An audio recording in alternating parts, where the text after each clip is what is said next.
Halo, selamat malam. Apa kabar pemirsa? Tawuran antar pelajar dengan senjata tajam yang terjadi di Tangerang Selatan, Banten tadi menjadi pembuka jumpa kita di iNews Prime. Pemirsa, PSSI resmi mengumumkan pengganti Shin Tae-yong untuk melatih timnas Indonesia. Seperti yang ramai dikabarkan, Patrick Kluivert menjadi pelatih baru skuad Garuda. Lalu apa kelebihan Kluivert dibandingkan dengan pelatih Shin Tae-yong? Bersama saya, Nadia Valeri, inilah iNews Prime selengkapnya.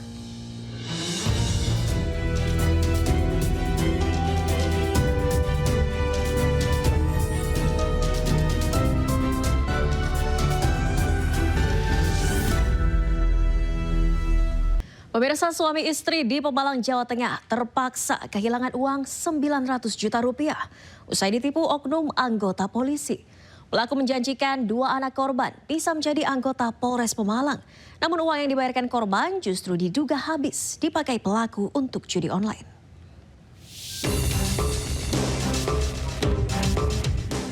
Nasib malang dialami Suratmo dan Sutijah, warga Pemalang, Jawa Tengah.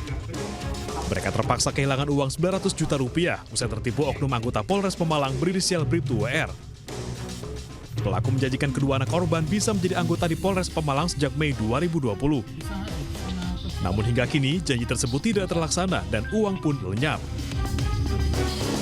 Saya nuntut, Pak. Saya sudah 4 tahun. Kemarin ke Polres Pemalang. Hasilnya kayak gini.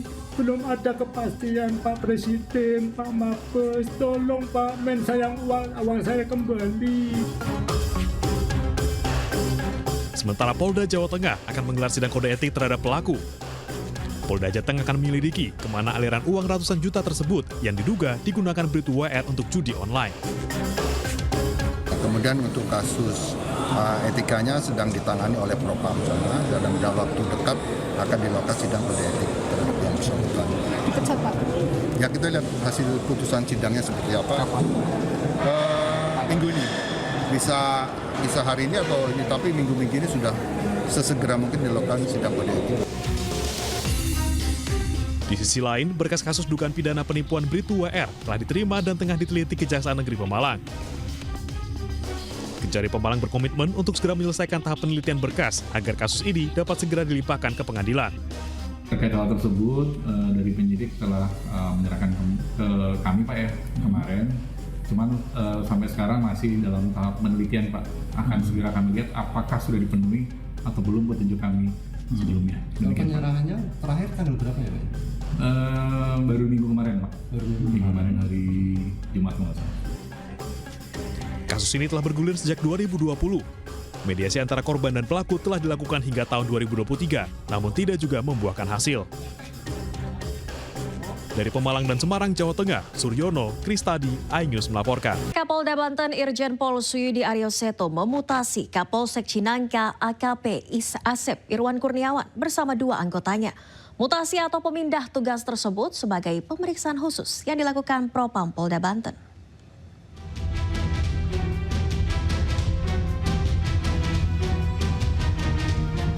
Menindaklanjuti peristiwa adanya pelanggaran yang dilakukan Kapolsek Cinangka AKP Asep Iwan Kurniawan bersama dua anggotanya, membuat Kapolda Banten Irjen Pol Suyudi Aryo Seto memutasi personil yang bersangkutan.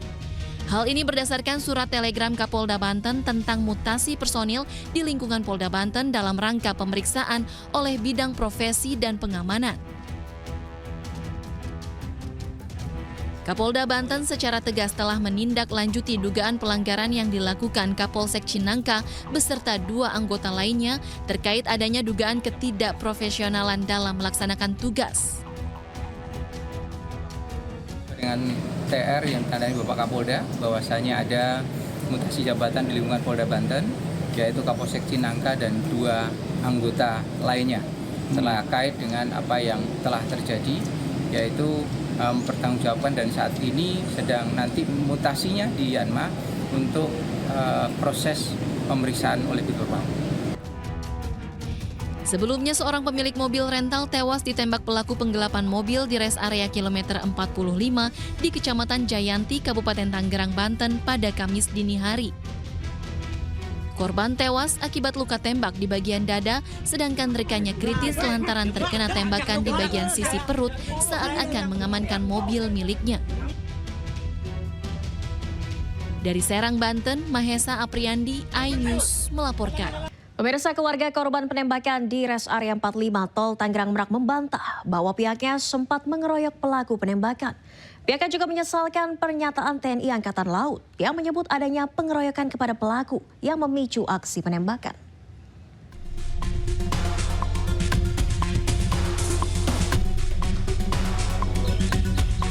Suasana duka masih terasa di rumah Ilyas Abdurrahman, bos rental yang tewas ditembak oknum TNI Angkatan Laut di Res Area 45 Tol Tangerang Merak.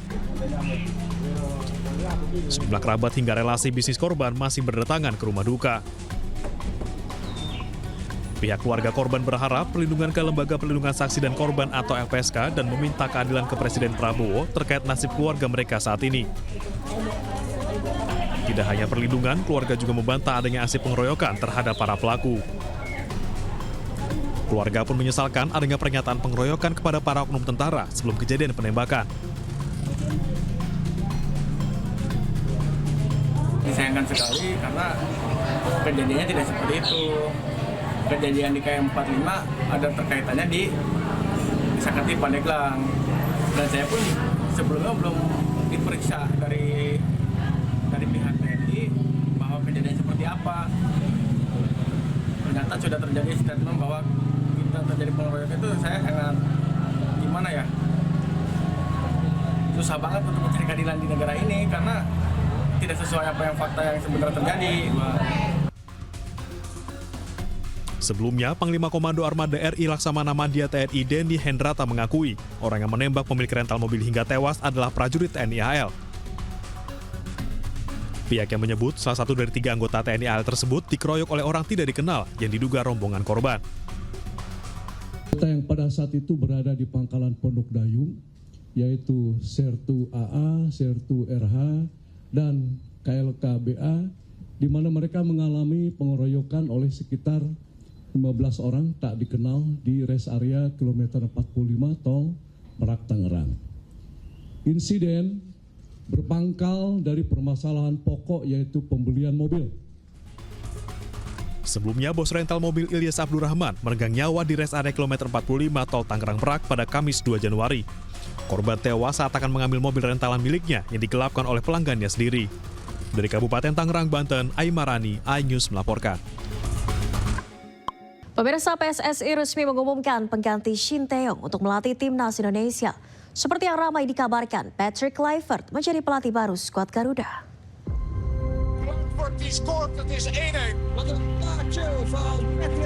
Pengumuman dilakukan PSSI pada Rabu 8 Januari 2025 melalui akun resmi media sosial milik timnas Indonesia. Dalam video berdurasi 46 detik ini digambarkan aktivitas pelatih asal Belanda tersebut saat masih bermain di timnas Belanda dan Ajax Amsterdam.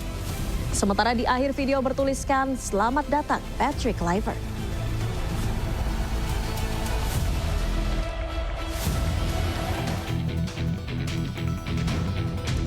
Dari unggahan media sosial timnas Indonesia, beragam komentar menghiasi video tersebut.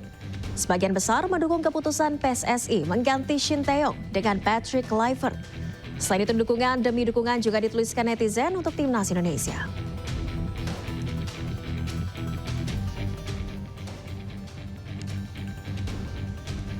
Selain dukungan, penunjukan Patrick Kluivert menangani timnas juga diwarnai penolakan di media sosial. Bahkan tagar Kluivert out sempat menjadi salah satu trending topik di media sosial. Selain prestasi yang kurang mentereng, Patrick Kluivert juga disorot atas dugaan masalah di luar lapangan, seperti judi dan dugaan pengaturan skor.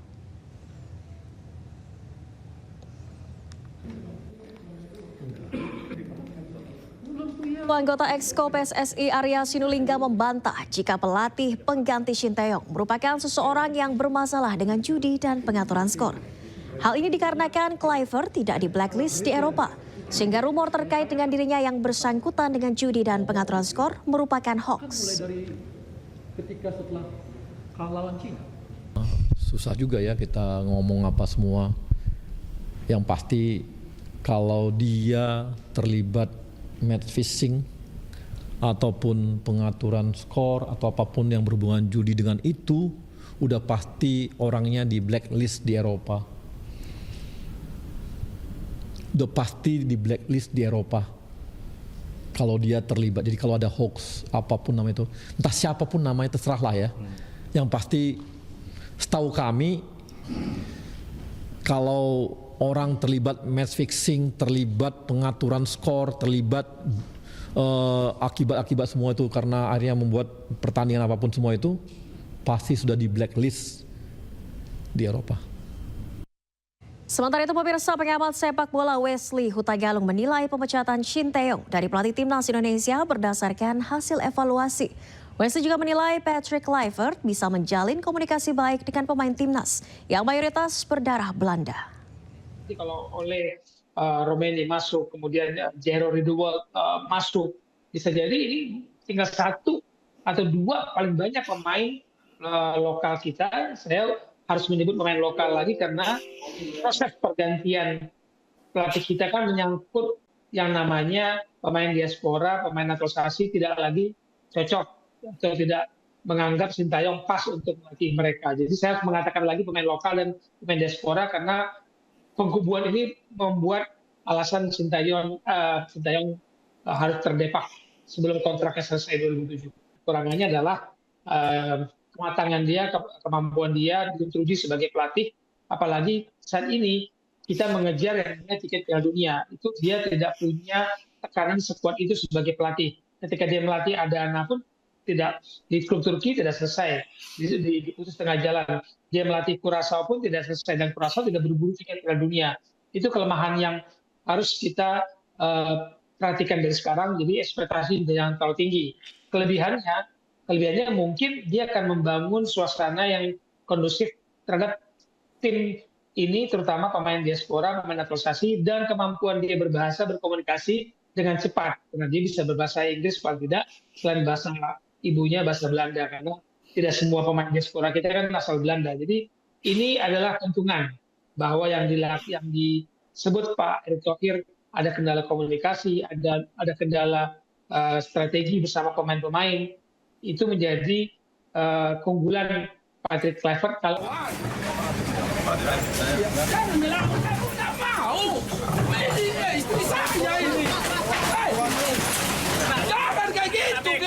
penolakan yang berujung keributan antara warga dengan petugas mewarnai penggusuran di Kampung Tembesi Tower, Kota Batam. Warga yang menolak direlokasi berusaha melawan petugas.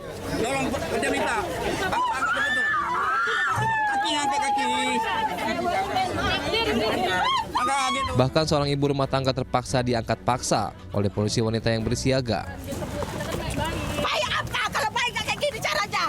Pemilik rumah terpaksa dievakuasi karena terus melarang petugas untuk masuk dan mengeluarkan barang-barang miliknya.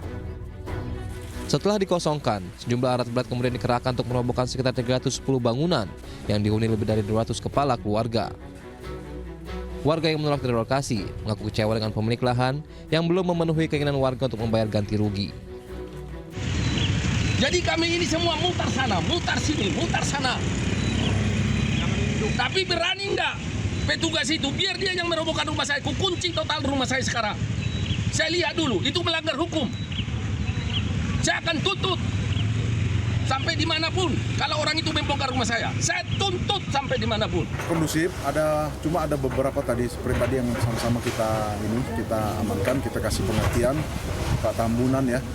Karena memang untuk legal mereka sudah tidak benar ya. Demikian.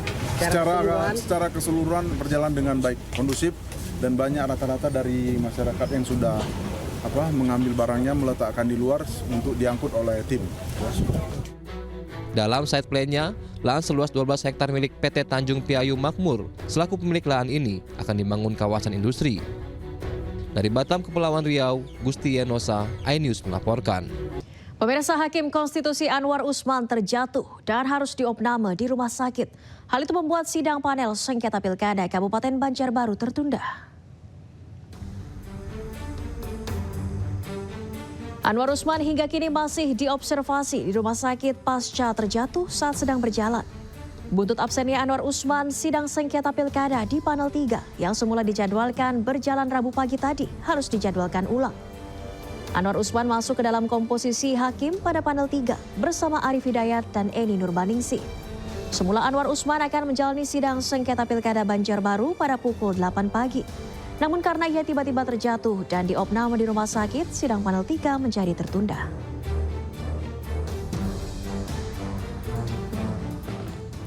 Pemirsa, Ketua KPK Setio Budianto menggelar pertemuan secara tertutup dengan Kapolri Jenderal Listio Sigit Prabowo di Gedung Utama Mabes Polri Jakarta siang tadi. Kapolri Jenderal Listio Sigit Prabowo menerima kunjungan Ketua KPK Setio Budianto di Gedung Utama Mabes Polri Jakarta Selatan. Pertemuan digelar secara tertutup dan membahas sinergi pemberantasan korupsi di kedua instansi, termasuk pencegahan praktik korupsi di tanah air. Kapolri tegaskan pertemuan ini merupakan komitmen antara Polri dengan lembaga anti rasuah membangun sinergitas dalam rangka semangat pemberantasan korupsi. Terima kasih. Ada beberapa hal yang disampaikan dalam pertemuan tersebut. Yang pertama tentunya adalah kami datang dalam rangkaian kegiatan pelantikan, penyumpahan, dan serah terima pimpinan dari pimpinan lama kepada pimpinan baru. Kemudian beberapa hal teknis yang kami bahas juga terkait kegiatan pagi ini adalah dalam rangka upaya meningkatkan sinergitas antara Komisi Pemberantasan Korupsi dengan Kepolisian Negara Republik Indonesia.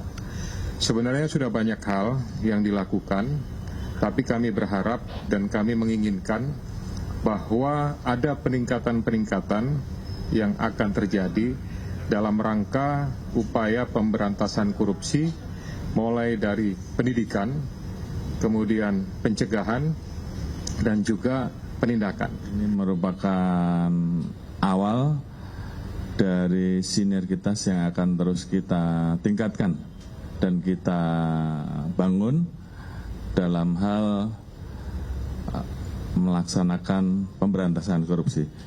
Sebagaimana yang disampaikan oleh Bapak Presiden Republik Indonesia di dalam program Asta Cita, tentunya berkali-kali beliau selalu menekankan terkait dengan masalah korupsi.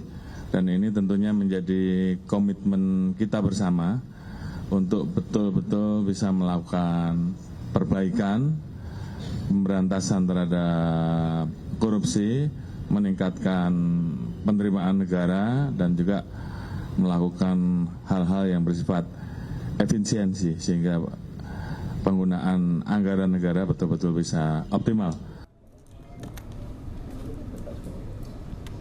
Sebelum menyambangi Mabes Polri, pemirsa, Ketua KPK terlebih dulu menemui Jaksa Agung Sanitar Burhanuddin di Gedung Utama Kejaksaan Agung pagi tadi.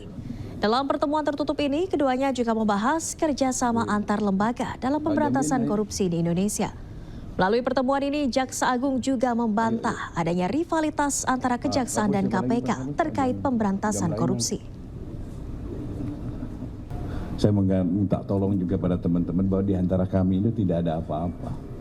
Yang kadang-kadang disudut-sudutkan bahwa kami bersaing, tidak, kami sama-sama. Kami mencintai bangsa ini dan sama-sama ingin memberantas tindak pidana korupsi. Dan tadi disampaikan beberapa hal oleh beliau, nanti beliau yang akan menyampaikannya. Dan ini adalah langkah awal kami untuk melangkah untuk ke depan lebih baik lagi. Kita ke depan akan lebih bersinergi lagi. Kita sekarang kalau dikatakan kita tidak bersinergi, kita bersinergi. Setiap langkah kita selalu koordinasi. Dan memang koordinasi tidak harus saya sampaikan kepada teman-teman tentunya. Karena secara teknis banyak setiap saat kami berkoordinasi dengan KPK. Tapi yang Satgas yang ada memang itu Satgas yang dibentuk adalah dalam rangka untuk percepatan penanganan perkara. Jadi bukan hal-hal Satgas itu di luar tugas struktural yang kami. Satgas ini adalah dibentuk Satgas adalah hanya dalam rangka untuk percepatan penanganan. Pemirsa, rumah Sekjen PDI Perjuangan Hasto Kristianto di kawasan Kebagusan Jakarta Selatan digeledah penyidik KPK. Penggeledahan dilakukan hampir bersamaan dengan penggeledahan rumah Hasto lainnya di Bekasi, Jawa Barat.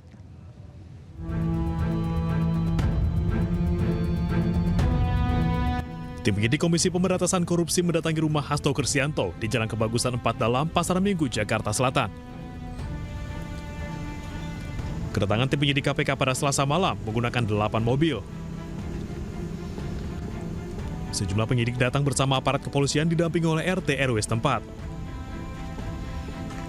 Saat penggeledahan, kondisi rumah hanya ditinggali oleh asisten rumah tangga dan tidak terlihat Hasto maupun anggota keluarga lainnya. Sebelumnya, KPK juga menggeledah rumah Hasto Kristianto di Bekasi, Jawa Barat. Kediaman Hasto digeledah terkait kasus perintangan penyidikan yang melibatkan buronan Harun Masiku dan mantan komisioner KPU Wahyu Setiawan. Jam 3 tadi persis kami dapat telepon bahwa penyidik KPK akan melakukan penggeledahan ke rumah Pak Sekjen. Maka kami juga coba jam 3 datang langsung untuk melihat penggeledahan yang dilakukan oleh para penyidik KPK.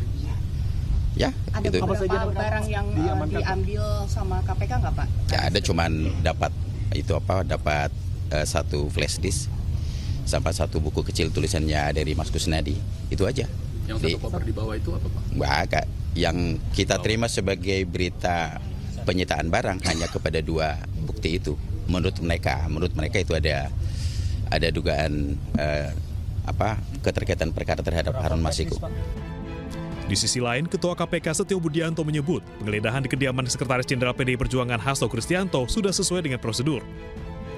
Kendati demikian, Setio enggan membeberkan barang apa saja yang disita dari kediaman Hasto. Pak Hasto, Pak. Pak Hasto kemarin, Pak, gimana, Pak? Ya, sesuai prosedur aja. Hasilnya nanti kan pasti dilaporkan oleh penyidik. Penyidik ya. Aman. Ada barang buktinya penyidik. Secara spesifik penyidik lah itu. Saya kata PDP ada PSD sama dokumen. Ya, itu penyidik lah yang digunakan. Nanti silakan. Baik, terima kasih ya.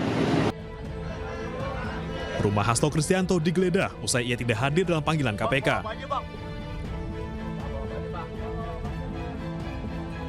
Tidak hadirnya Hasto pada panggilan pertama disebabkan adanya urusan partai yang bersifat penting pada saat surat panggilan KPK dilayangkan.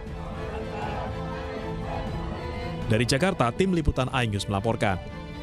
Sementara itu, pemirsa, juru bicara PDI Perjuangan Guntur Romli mengatakan ada lebih dari 5 kasus skandal korupsi, penyalahgunaan kewenangan hingga penggunaan hukum yang melibatkan pejabat negara dan buktinya telah dipegang oleh Sekjen PDIP Hasto Kristianto.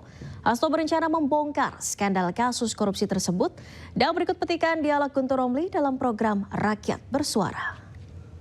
Ini skandal pejabat nih merucut nih, artinya itu kasus korupsi ya? Nggak ada kaitan sama keluarga. Penyalahgunaan kewenangan, kemudian juga penggunaan hukum sebagai alat untuk membunuh, menyerang lawan. Jadi bukan aib pribadi dalam artian bahwa kehidupan pribadinya bukan ya? PDI Perjuangan tidak tertarik untuk bicara isu-isu personal dan isu-isu pribadi seseorang. Tapi kita mau fokus benar-benar, kalau ini adalah serangan politik, maka ini kita akan bisa melakukan perlawanan politik. Kemudian kalau ini isu hukum, kita juga bisa melakukan perlawanan hukum. Dan itu semuanya terkait dengan kasus hukum yang pembuktiannya PDI Perjuangan punya. Bukti-bukti itu ada di Mas Hasto. Kemudian juga videonya juga ada di Mas Hasto. Lebih dari 1 kasus? Ya, dan itu juga beberapa dokumen juga dititipkan kepada Ibu Koni. Jadi ada berapa kasus kalau disebutkan? Lebih dari 1 kasus pasti? Iya, pasti lebih dari 5 kasus? Ya, 5 kasus lebih itu. Lebih dari 5 kasus bahkan, ini luar biasa puluhan. Ini. Videonya puluhan. Mas Adi ada mau sampaikan sesuatu? Nanti ini akan ditayangkan di channelnya Refli Harun. Anda percaya dengan itu? Anda nggak percaya? Lah, kalau itu dinyatakan oleh Mas Hasto sendiri, oleh Bu Koni, oleh sekarang Guntur Romli, ya saya harus percaya dong. Oke. Kan orang yang mengatakannya adalah orang yang mengatakan kami punya bukti-bukti tersebut. Kami sudah buat video-video tersebut. Justru saya sebagai warga negara dan saya rasa kita semua, bahkan penonton televisi, itu mau menunggu sekarang. Terima kasih Anda masih di iNews Prime. Pemirsa, Panitia Kerja Haji DPR RI melaporkan penurunan biaya haji kepada Presiden Prabowo Subianto. Meski demikian, Presiden Prabowo belum puas dengan penurunan biaya haji tersebut. Hal tersebut disampaikan Ketua Komisi 8 DPR RI Marwan Dasopang usai bertemu dengan Presiden Prabowo Subianto di Istana Selasa kemarin. Menurut Marwan, Presiden Prabowo kurang puas dengan biaya yang ditetapkan sebelumnya, yakni Rp55,4 juta per orang, atau turun Rp4 juta dari tahun sebelumnya. Meski demikian, Marwan menyebut ketidakpuasan Presiden Prabowo tersebut akan menjadi evaluasi di tahun berikutnya.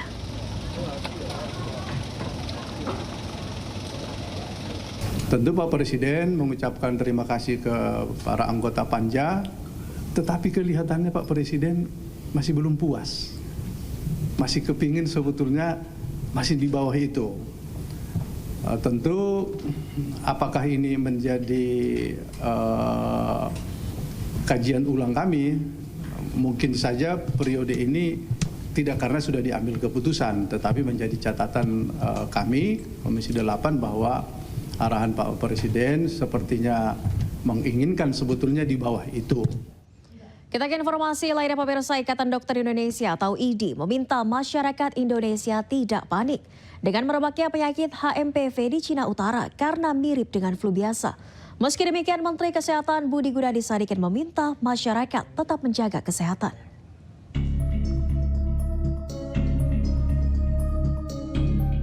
Pengurus Besar Ikatan Dokter Indonesia atau IDI menyoroti merebaknya penyakit human metapneumovirus yang merebak di Cina Utara. IDI menyampaikan HMPV mirip dengan flu biasa sehingga masyarakat tidak perlu khawatir. Selain itu, IDI juga menyebut belum ada laporan korban jiwa akibat penyakit tersebut. Sejauh ini dari HMPV ini belum ada sih laporan yang fatal apalagi kematiannya, karena memang sebagian besar umumnya ringan-ringan saja seperti flu biasa, tapi mungkin kenapa kemudian jadi bahan pembicaraan karena meningkat temuan kasusnya ya, karena memang mudah sekali menular saat musim dingin ya, dan apalagi kalau musim dingin kan di luar negeri orang banyak beraktivitas di indoor ya, sehingga penularannya akan lebih cepat, apalagi banyak pertemuan-pertemuan yang indoor. Nah, inilah kenapa kemudian ditemukan banyak kasusnya, tapi saya kira tidak berat dan tidak ada yang melaporkan kasusnya sampai menimbulkan kematian ya. Human metapneumovirus atau HMPV adalah virus yang biasanya menyebabkan gejala yang mirip dengan influenza. Gejala HMPV meliputi demam, batuk, hidung tersumbat atau berair, sesak napas, sakit tenggorokan, dan ruam. Infeksi HMPV disebabkan oleh virus yang menggunakan sel tubuh Anda untuk membuat salinan dirinya. Virus ini termasuk dalam kelompok yang sama dengan virus RSV, campak, dan gondongan. HMPV menyebar mulai kontak langsung dengan seseorang yang terinfeksi atau dengan menyentuh benda yang terkontaminasi virus.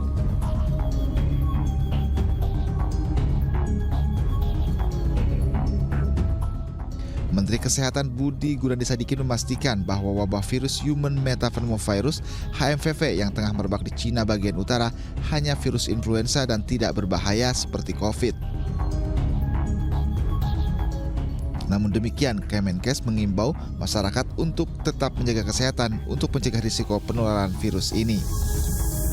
Pemirsa, program makan bergizi gratis bukan hanya ditujukan bagi siswa-siswi sekolah, namun juga ditujukan kepada balita dan ibu hamil. Sementara di hari ketiga pelaksanaan makan bergizi gratis, para siswa di SD Barunawati 2 Jakarta Barat tetap antusias.